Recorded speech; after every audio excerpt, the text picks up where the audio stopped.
l'Union européenne, elle a souhaité pouvoir s'adresser à des ex-combattants qui effectivement avaient réellement rendu leurs armes. Donc il faut qu'effectivement, c'est une des premières conditions, que les armes soient effectivement collectées. Et en cela, on travaille main dans la main avec la DDR et l'ONUCI pour vérifier ces conditions.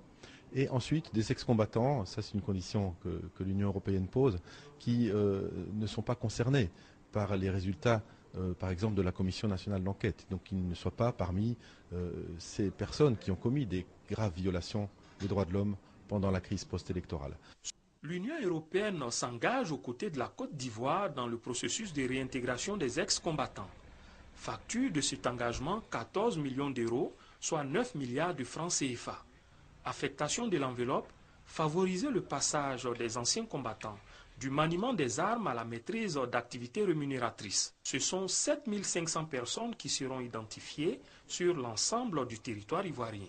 Le programme est déjà dans sa phase opérationnelle depuis le 3 mars et la délégation de l'Union européenne en Côte d'Ivoire donne rendez-vous dans 6 mois pour les premières évaluations.